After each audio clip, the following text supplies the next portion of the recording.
স্বাস্থ্য পরীক্ষার জন্য হাসপাতালে বেগম খালেদা জিয়া। হার্ট ও ফুসফুসে সমস্যাজনিত কারণে ভর্তি, জানালেন চিকিৎসকরা। ন্যায়পরায়ণতাই হবে বিএনপির দেশ পরিচালনার মূল মন্ত্র, জানিয়েছেন তারেক রহমান। ধর্মীয় ও মৌলিক বিশ্বাসের সাথে আপোষ না করার প্রত্যয়। কোরআনের আইন ছাড়া মানবিক সমাজ অসম্ভব, বলেছেন ডাক্তার শফিক। নির্বাচনী ভাগ বাটোয়ারায় যাবে না এনসিপি, জানিয়েছেন নাহিদ। সুষ্ঠু নির্বাচনে ইসিকে সর্বাত্মক সহযোগিতা করবে সেনাবাহিনী, জানিয়েছেন সেনা প্রধান। আইন শৃঙ্খলা পরিস্থিতিতে সন্তোষ স্বরাষ্ট্র উপদেষ্টার। মৃত্যুদণ্ডপ্রাপ্ত শেখ হাসিনাকে ফেরত চেয়ে দিল্লিকে ঢাকার চিঠি, এগুচ্ছে আরো গুম মামলার বিচার। স্টেট ডিফেন্স হলেন জে রায়খান পান্না। দেখছিলেন ক্রাউন সিমেন্ট সংবাদ শিরোনাম। স্বাস্থ্য পরীক্ষার জন্য রাজধানীর এভারকেয়ার হাসপাতালে ভর্তি হয়েছেন বিএনপি চেয়ারপারসন ও সাবেক প্রধানমন্ত্রী বেগম খালেদা জিয়া। নিয়মিত স্বাস্থ্য পরীক্ষার জন্য রোববার রাত 8টার দিকে গুলশানের ফিরোজা থেকে এভারকেয়ার হাসপাতালে নিয়ে আসা হলে চিকিৎসক বোর্ড তাকে ভর্তি করার সিদ্ধান্ত নেন।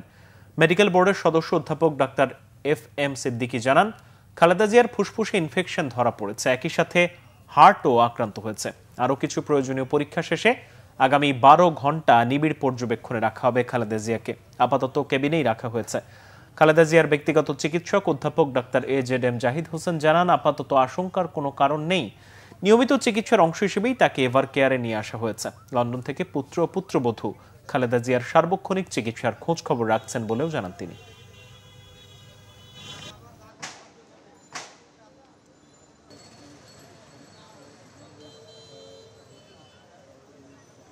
যে ওনার হার্টে পার্মানেন্ট পেসমেকার আছে এবং হার্টে ওনার স্ট্যান্ডিং করা হয়েছিল, রিং পরানো হয়েছিল। তারপরেও ওনার মাইট্রাল স্টেনোসিস নামে একটা কন্ডিশন আছে, সেই জন্য চেস্টে ইনফেকশন হওয়াতে ওনার একসাথে হার্ট এবং ফুসফুস দুটোই অ্যাট এ টাইম আক্রান্ত হওয়াতে ওনার খুব রেসপিরেটরি ডিস্ট্রেস হচ্ছিল। উৎকণ্ঠিত হওয়ার কোনো বিষয় বলে আমরা মনে করছি না। আমরা মনে করছি যে ওনার চিকিৎসাটা যদি এখন যেভাবে শুরু হয়েছে আজকে আলহামদুলিল্লাহ, এটা যদি আগামী 12 ঘন্টা, যেটি বললেন প্রফেসর FM সিদ্দিকী সাহেব, মেডিকেল বোর্ডের তত্ত্বাবধানে ওনারা আবার বসবেন। বসার পর পরবর্তীতে ওনার স্বাস্থ্যের অবস্থার উপর পর্যবেক্ষণ করে কী ধরনের চিকিৎসার পরিবর্তন আনা যায় সেই অনুযায়ী ব্যবস্থা নেবেন। বিএনপি চেয়ারপারসন বেগম খালেদা জিয়ার স্বাস্থ্যের খোঁজ খবর নিয়েছেন ভুটানের প্রধানমন্ত্রী দাশো শেরিং তোবগে। সন্ধ্যায় রাজধানীর একটি হোটেলে ভুটানের প্রধানমন্ত্রীর সাথে দেখা করেন বিএনপির মহাসচিব মির্জা ফখরুল ইসলাম আলমগীর। তিনি বলেন, ভুটানের প্রধানমন্ত্রীর সাথে ব্যবসা বাণিজ্য, জ্বালানি সহ দুই দেশের স্বার্থ সংশ্লিষ্ট বিষয় নিয়ে আলাপ হয়েছে। বাংলাদেশে একটি সুষ্ঠু নিরপেক্ষ নির্বাচন আশা করে ভুটান। যেই সরকারি ক্ষমতায় আসুক সেই সরকারের সাথে কাজ করবে দেশটি। বাংলাদেশের প্রথম রিকগনিশন দিয়েছিল কিন্তু ভুটান, আমরা সেটাই তাদের আবারও ধন্যবাদ জানিয়েছি এবং আমরা মনে করি যে ভুটানের সঙ্গে আমাদের সম্পর্কটা অত্যন্ত হৃদ্যতাপূর্ণ এবং এটা বাংলাদেশের জনগণের জন্য অত্যন্ত প্রয়োজন ভুটানের সঙ্গে সম্পর্ক আরও আপনার শক্তিশালী করা। আগামী জাতীয় নির্বাচনে কোনো কথা হলো না স্যার? ওনারা আশা করেন যে নির্বাচনে আপনার সুষ্ঠু গণতান্ত্রিক ধারায় নির্বাচন হবে এবং জনগণ তাদের প্রতিনিধি নির্বাচিত করবে এবং যে গভর্নমেন্টটি আসুক তারা তাদের সঙ্গে যোগাযোগ রক্ষা করবেন। বিএনপির ভারপ্রাপ্ত চেয়ারম্যান তারেক রহমান বলেছেন, ন্যায় পরায়ণতাই হবে রাষ্ট্র পরিচালনায় বিএনপির মূল মন্ত্র।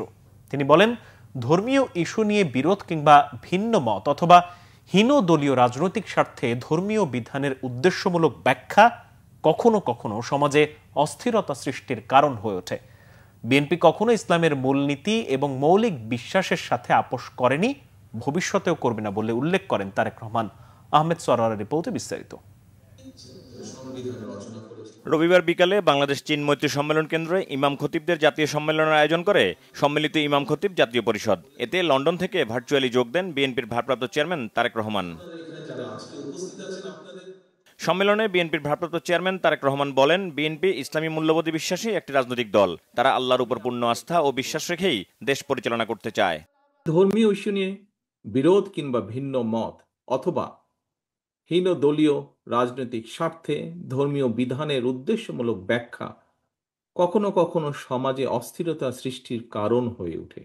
বিএনপি মনে করে ইসলামের বিধিবিধান নিয়ে মতবিরোধ বা ভিন্নমত যাতে রাষ্ট্র এবং সমাজে ফিতনা সৃষ্টি কিংবা বিশ্বাসী সাধারণ মুসলমানদের মধ্যে অনৈক্যের সৃষ্টির কারণ না হয় এই বিষয়ে নিশ্চিত করতে নেতৃস্থানীয় ওলেমা মাশায়েখ ইমাম খতিবগণ যোগ্য উল্লেখযোগ্য ভূমিকা রাখতে পারেন। সুতরাং দেশ এবং জনগণের স্বাধীনতা সুসংহত করার জন্য আগামী জাতীয় নির্বাচন অত্যন্ত গুরুত্বপূর্ণ এবং তাৎপর্যপূর্ণ। প্রিয় দেশ বরেণ্য সম্মানিত ওলেমা মাশায়েখগণ, একজন বিশ্বাসী মুসলমান হিসাবে এবার আমি আমার একটি প্রত্যাশার কথা আপনাদের সামনে ব্যক্ত করতে চাই। মহানবীর ন্যায়পরায়ণতা নিয়ে মুসলমান অমুসলমান বিশ্বাসী অবিশ্বাসী কারো মধ্যেই কোনো সংশয় ছিল না। মহানবীর সেই ন্যায়পরায়ণতার আদর্শ সমুন্নত রেখে রাষ্ট্র এবং সরকার পরিচালনায় বিএনপির মূল মন্ত্র হবে ইনশাআল্লাহ ন্যায়পরায়ণতা। তারেক রহমান বলেন, আগামী নির্বাচনে জনগণের ভোটে দেশ পরিচালনার দায়িত্ব পেলে ইমাম খতিবদের জন্য স্থায়ী সম্মানী ভাতার ব্যবস্থা করবে। লক্ষ লক্ষ মসজিদ মাদ্রাসা ইমাম মুয়াজ্জিন মাদ্রাসা শিক্ষার্থীকে রাষ্ট্রীয় অগ্রগতিমূলক কার্যক্রমের বাইরে রেখে দেশে কখনোই টেকসই উন্নয়ন করা সম্ভব নয় এবং এই বাস্তবতা থেকে বিএনপি আগামী দিনের কর্মসূচিতে এ ব্যাপারে সুনির্দিষ্ট কর্মপরিকল্পনা গ্রহণ করেছে। সম্মিলিত ইমাম খতিব পরিষদের আজকের এই সম্মেলনে আপনারা আলেম ওলেমা ইমাম খতিব ও মুয়াজ্জিনদের স্বার্থ সংশ্লিষ্ট বেশ কয়েকটি দাবি উপস্থাপন করেছেন। আপনাদের উপস্থাপিত দাবিগুলোর বেশ কয়েকটি দাবি অগ্রাধিকার ভিত্তিতে পূরণ করার সব রকম সুযোগ রয়েছে বলে আমি মনে করি। ইনশাআল্লাহ আল্লাহর রহমতে বিএনপি রাষ্ট্র পরিচালনার সুযোগ পেলে সার্ভিস রুল প্রণয়নের ব্যাপারে অগ্রাধিকার ভিত্তিতে বাস্তবায়নের উদ্যোগ বিএনপি সরকার গ্রহণ করবে ইনশাআল্লাহ। উপস্থাপিত অন্যান্য দাবিগুলো বাস্তবায়নের জন্য কার্যকর উদ্যোগ বিএনপি সরকার ইনশাআল্লাহ গ্রহণ করবে। তারেক রহমান নিজের জন্য, তার মা বিএনপি চেয়ারপারসন বেগম খালেদা জিয়ার সুস্থতা এবং তার দল বিএনপির জন্য ওলামা মাশায়েখদের কাছে দোয়া কামনা করেন। সমর্থন এবং সহযোগিতা। আহমেদ সরওয়ার, বাংলা ভিশন, ঢাকা। বিএনপির স্থায়ী কমিটির সদস্য সালাউদ্দিন আহমেদ বলেছেন, ক্ষমতায় গেলে সংবিধানের প্রস্তাবনা ও রাষ্ট্র পরিচালনার মূলনীতি ৮ পুনঃস্থাপন করা হবে। আর মসজিদ ও অন্যান্য ধর্মীয় প্রতিষ্ঠানের কমিটি গঠনে ইমাম খতিব ও আলেম ওলামাদের পরামর্শ নেবেন জামাতে ইসলামীর আমির ডাক্তার শফিকুর রহমান। দেশে কোরআনের সমাজ কায়েম না হলে শান্তি ফিরবে না বলেও মন্তব্য তার। আর ইসলামী মূল্যবোধ ধারণ করেই দেশে রাজনীতি করতে হবে, এমন মন্তব্য এনসিপির আহ্বায়ক নাহিদ ইসলামের। রাজধানী চীন মৈত্রী সম্মেলন কেন্দ্রে সম্মিলিত ইমাম খতিব জাতীয় সম্মেলনে তারা এসব কথা বলেন। এদেশের 90% মুসলমান আল্লাহর উপর ঈমান রাখে, আল্লাহর কোরআনকে মানে, নবী করিম সাল্লাল্লাহু আলাইহি সাল্লামকে শেষ পয়গম্বর স্বীকার করে। এই দেশে আইন চলবে কোরআনের মতবাদে ইনশাআল্লাহ। এই জায়গায় যতদিন পর্যন্ত আমাদের দেশ না আসবে, এদেশে আমরা কোনো সত্যিকারের মানবিক সমাজ কায়েম করতে পারব না। বলবেন তাহলে এই দেশে অন্য ধর্মের মানুষ যারা আছে তাদের কি হবে? কোরআন শুধু মানুষের সম্মানের গ্যারান্টি দেয় নাই, অধিকারের ওয়ারেন্টি দেয় নাই, কোরআন সমস্ত মখলুকাতের অধিকারের ওয়ারেন্টি দিয়েছে। মসজিদ কমিটি হবে ইমাম এবং খতিব সাহেবের পরামর্শের ভিত্তিতে। এই কমিটির প্রাণ পুরুষ হলেন খতিব কিংবা ইমাম। তাকে বাদ দিয়ে নয়, তাকে সহযোগিতা করার জন্য এই কমিটি হবে। ইসলামী মূল্যবোধকে ধারণ করে বাংলাদেশে রাজনীতি করতে হবে। আমরা এটা দৃঢ়ভাবে বিশ্বাস করি। বাংলাদেশে বিগত 16 বছর ইসলাম বিরোধীদের প্রশ্রয় দেওয়া হয়েছে। আওয়ামী লীগ ইসলাম বিরোধী রাজনীতি করেছে, আওয়ামী লীগ ভারতের দালালি করেছে। আমরা এবার কারো দালালি নয়, নিজেদের স্বাধীনতা সার্বভৌমত্ব রক্ষায় নিজেদের পায়ে বাংলাদেশ গড়ে তুলব এবং সেই বাংলাদেশ হবে ইনসাফের বাংলাদেশ। এই দেশের ভিতরে বুলন্দ আওয়াজ থাকবে উলামায়ে কেরামদের, ইমামদের, খতিবদের। এই দেশের মধ্যে আর নাস্তিকতা এবং যারা নাকি বিশেষ করে ফ্যাসিস্ট, খুনি, চাঁদাবাজ, এদের দৌরাত্ম্য বাংলা জমিনের শেখ আলেমুলামার বাংলা আজকে মাটি তৈরি হয়েছে। আমাদের আওয়াজ তুলতে হবে, ইমামদের ইজ্জত রক্ষা করতে হবে, খতিবদের ইজ্জত রক্ষা করতে হবে। পরিচালনার মূলনীতিতে শহীদ রাষ্ট্রপতি জিয়াউর রহমান মহান আল্লাহর উপর আস্থা এবং বিশ্বাস স্থাপন করেছিলেন। প্রস্তাবনায় এবং রাষ্ট্র পরিচালনার মূলনীতি অনুচ্ছেদ 8 সেইটা আওয়ামী ফ্যাসিস্ট গোষ্ঠী সংবিধান থেকে উচ্ছেদ করে দিয়েছিলেন, আপনারা জানেন। সেটা ইনশাআল্লাহ পুনর্বহাল করা হবে। আপনারা এখানে বলেছেন রাষ্ট্রের জনকল্যাণ এবং সেবামূলক কার্যক্রমে ইমাম খতিবদের অংশগ্রহণ, সেটা তো আপনাদের ইমানি দায়িত্ব। কেউ আপনাকে সেই দায়িত্ব বর্তানোর জন্য বসে থাকবে না, আপনাদের ইমানি দায়িত্ব, আপনারা সেটা পালন করবেন। অবশ্যই রাষ্ট্রীয় পর্যায়ে, ইউনিয়ন থেকে সর্বোচ্চ পর্যায়ে কিভাবে সেটা নীতিমালার মধ্যে নিয়ে আসা যায় সেটা আমরা পরিচালনা করবো ইনশাআল্লাহ সবার সাথে আলোচনা। দেশের রাজনৈতিক দলগুলো আসন্ন নির্বাচনকে ভাগ বাটোয়ারার নির্বাচনে পরিণত করতে চাচ্ছে। তবে এনসিপি এর বাইরে থাকবে উল্লেখ করে আদর্শের ভিত্তিতে যে কোনো জোট বা আলোচনায় আগ্রহী বলে জানান দলটির আহ্বায়ক নাহিদ ইসলাম। নির্বাচন কমিশন প্রতীকের প্রকৃত ডিজাইন না দেয়ায় প্রচারণায় মাঠে নামতে পারছে না বলে অভিযোগ করে দলটি। বিস্তারিত মোবাশ্বের আহমদের রিপোর্টে। রবিবার রাজধানীর আবু সাইদ কনভেনশন সেন্টারে জাতীয় নাগরিক পার্টি এনসিপির কেন্দ্রীয় নির্বাচন পরিচালনা কমিটি আয়োজিত সংবাদ সম্মেলনে জানানো হয় 1084 জনকে মনোনয়ন ফর্ম দিয়েছে দলটি। তবে প্রাথমিক যাচাই বাছাইয়ের পর চূড়ান্ত করা হবে প্রার্থীর তালিকা। অভিযোগ করেন শাপলাকলির প্রকৃত ডিজাইন এখনো দেয়নি নির্বাচন কমিশন। কিন্তু এখন পর্যন্ত ইলেকশন কমিশন থেকে আমরা আমাদের শাপলাকলির যে ডিজাইনটা এটা এখনো পাইনি, ফলে আমরা নির্বাচনী প্রচারণার কাজে নামতে পারছি না। এই ধরনের পরিস্থিতির মধ্য দিয়ে আমরা যাচ্ছি এবং ভবিষ্যতে যেই নির্বাচনী মাঠে আমরা নামবো সেই মাঠে আমরা হুমকি পাচ্ছি এখন যে সকল প্রশাসনকে এক দলের আন্ডারে নিয়ে যেতে হবে। এনসিপির আহ্বায়ক নাহিদ ইসলাম জানান সৎ, যোগ্য ও দক্ষ ব্যক্তিদের রাজনীতিতে আনতে চায় এনসিপি। অভিযোগ করেন রাজনৈতিক দলগুলো আসন্ন নির্বাচনকে ভাগবাটোয়ারায় পরিণত করছে। যে দলগুলো এখন মুখোমুখি দাঁড়িয়েছে, একসময় তারা বন্ধু ছিল, তারা কিন্তু একটা চক্রান্ত করছে।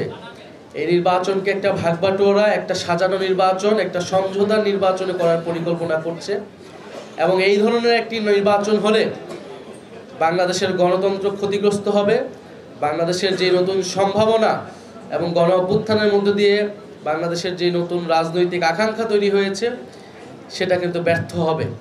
স্বচ্ছ প্রক্রিয়ায় মনোনয়ন ফর্ম বিতরণ কার্যক্রম শেষে স্বচ্ছতার মধ্য দিয়েই নির্বাচন করে সংসদে যাওয়ার আশাবাদ ব্যক্ত করেন দলটির নেতারা। এমন মানুষকে রাজনীতিতে নিয়ে আসা যারা জবাবদিহিতার রাজনীতিটা করবে। মোবাশ্বের আহমেদ, বাংলা ভিশন, ঢাকা। বিএনপি চেয়ারপারসনের পররাষ্ট্র বিষয়ক উপদেষ্টা কমিটির বিশেষ সহকারী ইশরাক হোসেন বলেছেন, ক্ষমতার জন্য নয়, জনগণের ক্ষমতায়নের লক্ষ্যেই রাজনীতি করছে বিএনপি। জগন্নাথ বিশ্ববিদ্যালয়ের নোয়াখালী জেলা ছাত্র কল্যাণ পরিষদের নবীনবরণ অনুষ্ঠানে তিনি কথা বলেন। ইশরাক হোসেন বলেন, নির্বাচন সুষ্ঠু হওয়াটাই মুখ্য। ঢাকা 6 আসনে জনগণ তাকে ভোট না দিয়ে অন্য কাউকে চাইলে তিনি তার পাশেই থাকবেন, এটি তার আগামী দিনের ওয়াদা। বলেন, অতীতে ছাত্রলীগ যে সন্ত্রাসী কর্মকাণ্ড করেছে তাদের যেই ভয়াবহ পরিণতি হয়েছে তা থেকে আজকের রাজনৈতিক দলগুলোর শিক্ষা নেওয়া উচিত। ছাত্র ও তরুণ ভোটারদের মন জয় করতে পারলেই রাজনীতিতে ইতিবাচক পরিবর্তন ও বিজয় সম্ভব বলে মত তার। পরে বীর মুক্তিযোদ্ধা সাদেক হোসেন খোকার 6ষ্ঠ মৃত্যুবার্ষিকী উপলক্ষে আলোচনা সভা ও দোয়া মাহফিলে যোগ দেন তিনি। ওয়ারীর সানাই কমিউনিটি সেন্টারে 41 নম্বর ওয়ার্ড বিএনপি এই আলোচনা সভা ও দোয়া মাহফিলের আয়োজন করে। এ সময় গেরিলা মুক্তিযোদ্ধা বিএনপির ভাইস চেয়ারম্যান, অবিভক্ত ঢাকা মহানগর বিএনপির সাবেক সভাপতি ও অবিভক্ত ঢাকার সবশেষ মেয়র সাদেক হোসেন খোকার বর্ণাঢ্য জীবনের নানা দিক নিয়ে আলোচনা করেন বক্তারা। আমাদেরকে রাজনৈতিক যে চর্চা আমরা করি সেটার পরিবর্তনের মাধ্যমে কিন্তু আমরা রাজনৈতিকভাবে জয়ী হতে পারবো। জয় পরাজয় থাকবে, ঠিক আছে, আমি এটা ওপেনলি বলি। হ্যাঁ, আমরা যদি কোনো কারণে জনগণ না চায় কোনো অসুবিধা নাই, নির্বাচনটা সুষ্ঠু হলে হলো, জনগণের ইচ্ছার প্রতিফলন হলে হলো, পরবর্তীতে আমি আবার চেষ্টা করব। অথবা যেই জয়ী হয়ে আসুক তাকে আমি সহযোগিতা করার জন্য প্রস্তুত রয়েছি। এটা হলো কি আমাদের আগামী দিনের ওয়াদা, আমাদের আগামী দিনের প্রতিশ্রুতি। বাংলাদেশ জাতীয়তাবাদী দল গণতন্ত্র বিকশিত হোক, জনগণের ক্ষমতায়নে আগামীতে রাষ্ট্র পরিচালিত হোক, সেটাই আমরা কামনা করি। সেখানে আমরা কোনো সময় ক্ষমতার জন্য রাজনীতি করি না। দেশে সুষ্ঠু নির্বাচন করতে এবং আইন শৃঙ্খলা রক্ষায় নির্বাচন কমিশনকে সেনাবাহিনী সর্বাত্মক সহযোগিতা করবে বলে জানিয়েছেন সেনাপ্রধান জেনারেল ওয়াকারুজ্জামান। সেনানিবাসে আয়োজিত বীরত্বপূর্ণ কাজ ও বাহিনীতে অসামান্য অবদানের জন্য 64 সেনা সদস্যকে পদক এবং 75 মুক্তিযোদ্ধা পরিবারকে সম্মাননা প্রদান অনুষ্ঠানে সেনাপ্রধান একথা বলেন। সেনাপ্রধান বলেন, মুক্তিযুদ্ধের চেতনায় দেশকে এগিয়ে নিতে সবসময় কাজ করে যাচ্ছে সশস্ত্র বাহিনী। আরও জানাচ্ছেন জাহাঙ্গীর আকন্দ। সশস্ত্র বাহিনী দিবস উপলক্ষে ঢাকা সেনানিবাসের আর্মি মাল্টিপারপাস কমপ্লেক্সে আয়োজিত অনুষ্ঠানে বাংলাদেশ সেনাবাহিনীর বীর মুক্তিযোদ্ধা ও তাদের নিকটাত্মীয়দের সংবর্ধনা প্রদান করেন সেনাপ্রধান জেনারেল ওয়াকারুজ্জামান।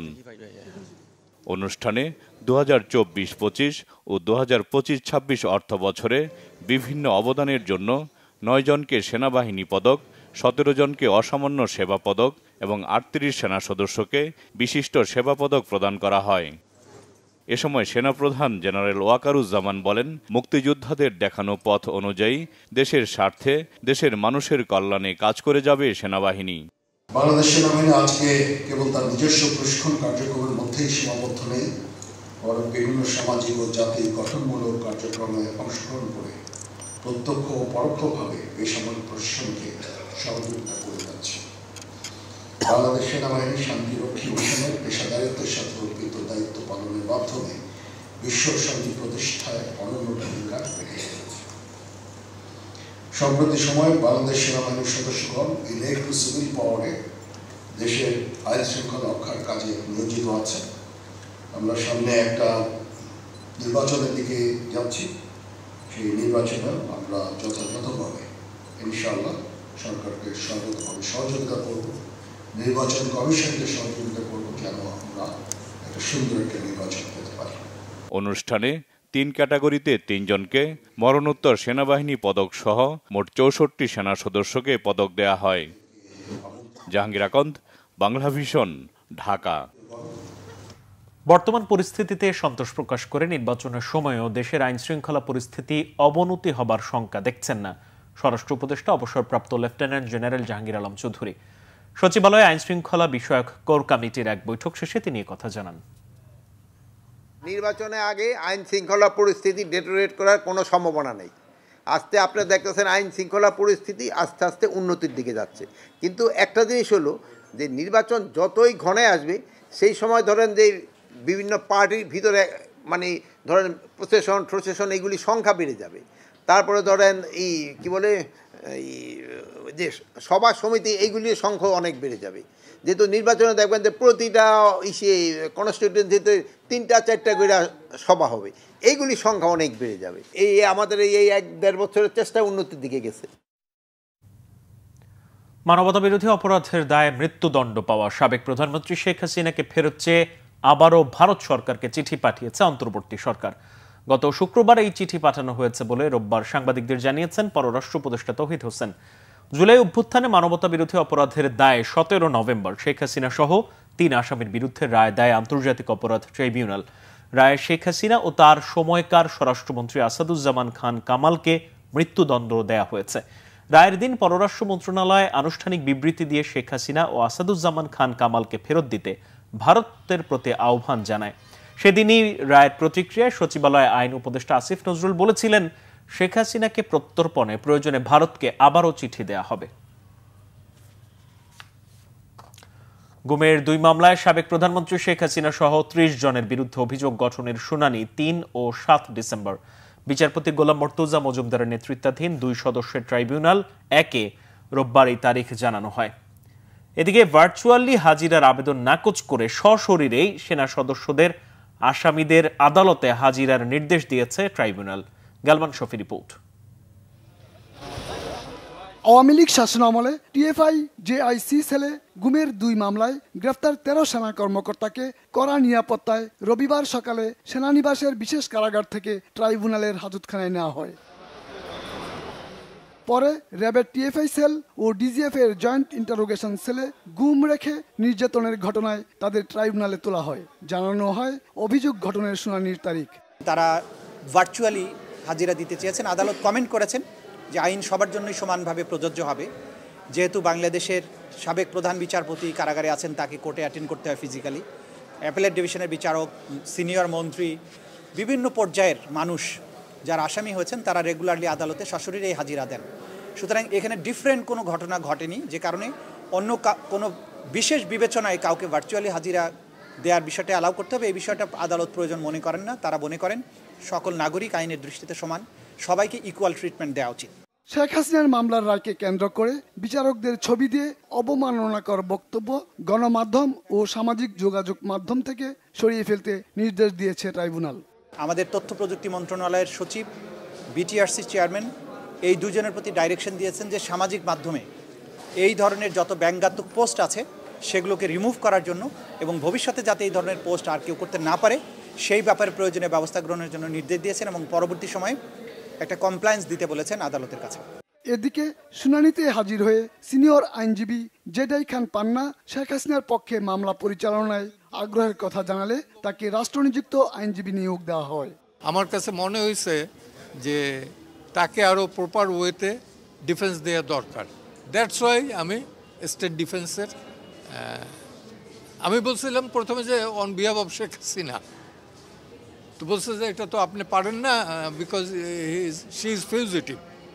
আমি তখন বলছি যে ওকে, প্রসিকিউশন এসে বললো যে স্টেট ডিফেন্স হিসাবে আমার কোনো আপত্তি নাই। সেনা কর্মকর্তাদের হাজিরাকে ঘিরে রবিবারও ট্রাইব্যুনাল ও সুপ্রিম কোর্ট প্রাঙ্গণে নিরাপত্তা জোরদার করা হয়। গেলমান শফি, বাংলা ভিশন, ঢাকা। ভূমিকম্প ঝুঁকি বিবেচনায় 48 ঘন্টা গ্যাস সহ অন্যান্য অনুসন্ধান কার্যক্রম স্থগিত রাখার নির্দেশনা দিয়েছেন বিদ্যুৎ ও জ্বালানি উপদেষ্টা। অন্যদিকে সবাইকে ভবন নির্মাণে বিল্ডিং কোড মানার অনুরোধ জানিয়েছেন স্বরাষ্ট্র উপদেষ্টা জাহাঙ্গীর আলম চৌধুরী। ঝুঁকি বিশ্লেষণ করে শ্রীকাইল, হবিগঞ্জ, বিয়ানীবাজার, রশিদপুর সহ 5টি কূপ খনন ও ওয়ার্ক ওভার কার্যক্রম 48 ঘন্টা বন্ধ রাখার নির্দেশনা দিয়েছে জ্বালানি মন্ত্রণালয়। এদিকে দেশের সার্বিক পরিস্থিতি নিয়ে সচিবালয়ে বৈঠক করে স্বরাষ্ট্র মন্ত্রণালয়। পরে সাংবাদিকদের উপদেষ্টা জানান, ভূমিকম্পের অল্প ক্ষয়ক্ষতির ক্ষেত্রে ফায়ার সার্ভিসের সক্ষমতা রয়েছে। ভূমিকম্পের সতর্কতার জন্য আর্লি ওয়ার্নিং অ্যাপ চালুর বিষয়ে সরকার ভাবছে বলেও জানান স্বরাষ্ট্র উপদেষ্টা। ভূমিকম্প পরবর্তী জরুরি পরিস্থিতিতে আগামী 6 ডিসেম্বর পর্যন্ত ঢাকা বিশ্ববিদ্যালয় বন্ধের সিদ্ধান্তের পর থেকে হল ছাড়তে শুরু করেছে শিক্ষার্থীরা। রোববার সকাল থেকেই প্রয়োজনীয় জিনিসপত্র নিয়ে হল ছাড়তে থাকে তারা।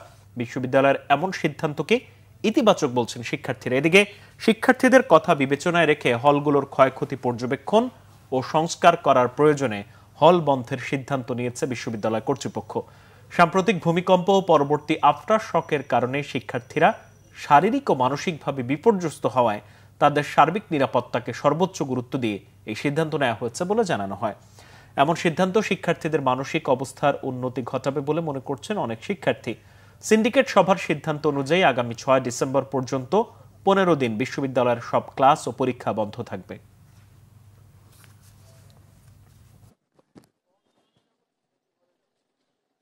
সংস্কার কাজ অবশ্যই জরুরি, কারণ জীবন সবার আগে, আর ওইভাবে মানসিকভাবেও আমরা অতটা স্থিতিশীল থাকতে পারি না এই কয়েকদিন। প্রশাসন যা করছে চিন্তা ভাবনা করে করছে, এই পেছনে অবশ্য অন্যান্য কারণও থাকতে পারে। এই হলটা 1964 সালে বানানো হয়েছে, তারপর থেকে এটা কোনো মতে জোড়াতালি দিয়েই তো চলতেছে। প্রথম কথাই হলো যে হলের সংস্কার, আমাদের নতুন একটা আবাসিক ভবন দরকার। সংবাদ শেষ করব, ক্রাউন সিমেন্ট শিরোনামগুলো আরো একবার জানি। স্বাস্থ্য পরীক্ষার জন্য হাসপাতালে বেগম খালেদা জিয়া হার্ট ও ফুসফুসের সমস্যাজনিত কারণে ভর্তি, জানালেন চিকিৎসকরা। ন্যায়পরায়ণতাই হবে বিএনপির দেশ পরিচালনার মূল মন্ত্র, জানিয়েছেন তারেক রহমান। ধর্মীয় ও মৌলিক বিশ্বাসের সাথে আপোষ না করার প্রত্যয়। কোরআনের আইন ছাড়া মানবিক সমাজ অসম্ভব, বলেছেন ডাক্তার শফিক।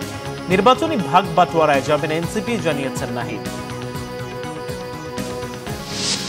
সুষ্ঠু নির্বাচনে ইসিকে সর্বাত্মক সহযোগিতা করবে সেনাবাহিনী, জানিয়েছেন সেনাপ্রধান। আইন শৃঙ্খলা পরিস্থিতিতে সন্তোষ স্বরাষ্ট্র উপদেষ্টা। মৃত্যুদণ্ডপ্রাপ্ত শেখ হাসিনাকে ফেরত চেয়ে দিল্লিকে ঢাকার চিঠি, এগুচ্ছে আরো গুম মামলার বিচার, স্টেট ডিফেন্স হলেন জেডাই খান পান্না। এই ছিল এখনকার মতো। পরের সংবাদ সকাল 7:30টায় দেখার আমন্ত্রণ রইল। এছাড়া বাংলাভিশন সংবাদ ও সংবাদ সংশ্লিষ্ট অনুষ্ঠান দেখতে ভিজিট করুন www.bvnews24.com ও facebook.com/banglavishnnews এবং সাবস্ক্রাইব করুন youtube.com/banglavishnnews। ধন্যবাদ।